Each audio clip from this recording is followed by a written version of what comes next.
এই যে দেখেন কিন্তু ভালো তো দেখছেন ওনার কান্নাটা, দেখছেন এই কষ্টটা ভাই আমার কাছে সহ্য হইতেছে না। আপনারা একটা বিছানার ব্যবস্থা করে দেন, ওটা টিনের ব্যবস্থা করে দেন। গন্না থেকে তো ভাইয়ের বাড়ি আসলাম। আচ্ছা, বাড়ি নাই, ঘর নাই, এই জন্য ভাইয়ের বাড়িতে আসছেন। আসসালামু আলাইকুম। আজকে ভিডিওটা শুরু থেকে শেষ করবেন, কেউ স্কিপ করবেন না। আসেন, আমি আজকে এমন একটা পরিবারের কাছে এসে হাজির হয়েছি, যে পরিবারটা এমন একটা ঘরে থাকে যেখানে কোনো গরু ছাগলও থাকে না। এই যে ওনার আমার সামনে দেখতেছেন এই যে খাবারটা, এই খাবারটা উনি খাইতে পর্যন্ত পারে না। এখানেই পেশাব করে, এখানেই পায়খানা করে, এখানে সমস্ত কিছু করে। তো ওনার ঘরটা এই যে বৃষ্টি আসলে, তুফান আসলে এই ঘরটা ওনার শরীরে পড়ে যাবে। তো আজকে আপনাদের হাতে তুলে দিছি ওনাকে। এই ঘরের দায়িত্ব, ঘরের জিম্মাদারি আপনাদের কাছে আজকে দিয়ে দিছি। আপনারা যদি মনে করেন যে উনি ঘরের নিচে পড়ে মারা যাবে, তাহলে উনি মারা যাবে। এই ঘরের উপরে, এই ঘরটা ওনার শরীরে পড়ে যাবে। এই যে দেখতেছেন একটা পালা নাই ঘরের ভিতরে, এই যে দেখছেন এটা কোনো পালা, একটা পালা নাই। এই যে ঘর ভাঙা, এই দিকটা ভাঙা, কেমন ভাঙা, এই যে দেখেন এইখানে দেখেন, দেখছেন এই যে এই দেখছেন কি একটা পরিস্থিতি। তুমি দেখতেছেন ঘরটা হিলে পড়ে গেছে।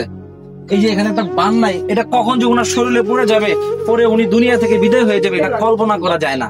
এই জন্য অনুরোধ করে বলবো, আপনারা যে যেখান থেকে ভিডিওটা দেখবেন, অনুরোধ করে বলতেছে আজকে খুব বেশি দিতে হবে না। আপনি এক কাপ চায়ের 10টা টাকা দিয়ে হলেও সহযোগিতা করেন। আমরা যদি সবাই মিলে 10 মিলে করি কাজ, হারে যদি না ইলাজ। রাসূলুল্লাহ সাল্লাল্লাহু আলাইহি ওয়াসাল্লাম বলছেন, তোমরা ঘরহীন মানুষকে ঘরের ব্যবস্থা করে দাও, ক্ষুধার্ত মানুষকে খাবারের ব্যবস্থা করে দাও, বস্ত্রহীন মানুষকে বস্ত্রের ব্যবস্থা করে দাও। তো আপনাকে খুব বেশি দিয়ে সহযোগিতা করতে হবে না, আপনার সামর্থ্য অনুযায়ী যতটুকু পারেন ভিডিওটা শেয়ার করে দিবেন, স্কিপ করবেন না, কথাগুলো একটু শুনে যাবেন। এই দেখতেছেন ওনার একটা ভালো তোষক নাই, ভালো একটা কম্বল নাই, ওনার মাথার উপরে ফ্যান নাই, লাইট নাই, কারেন্ট নাই। একটা মানুষ 2025 সালে আইসা কিভাবে থাকে? উনি ভালোভাবে কথা বলতে পারে না, ওনার শরীরে একটা ভালো একটা পোশাক নাই। আপনার শরীরে কি এখন মা কিরকম লাগে? খারাপ লাগে আপনার? আপনি কি অসুস্থ? কি সমস্যা বলেন তো? আপনি কিছু বলতে চান? আপনি আমাদের দর্শকের উদ্দেশ্যে কিছু বলতে চান? আপনার কিন্তু ঘরের প্রয়োজন, ঘর করে দিলে কেমন হয়? কান্নার জন্য কথা বলতে পারতেছেন।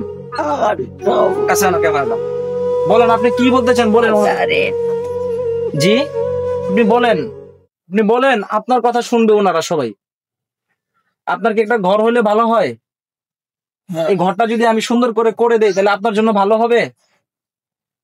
বলেন। দর্শক, উনি যে কথা বলবে ওনার ওই সেন্সটা পর্যন্ত নাই, এতটা খারাপ অবস্থা ওনার, এতটা অসহায়। এই যে এই বাসটা দেখাও, দেখেন কি অবস্থা। একটা দরজা নাই, মানে একটা মানুষ যে থাকবে, বসবাস করার মতো একটা পরিবেশ, এই পরিবেশটা এখানে নাই। তো এই জন্য দয়া করে সবাই ভিডিওটা শেয়ার করে দিবেন, আর একটা নাম্বার দেওয়া থাকবে, যদি যতটুকু পারেন একটু সহযোগিতার হাত বাড়িয়ে দিবেন।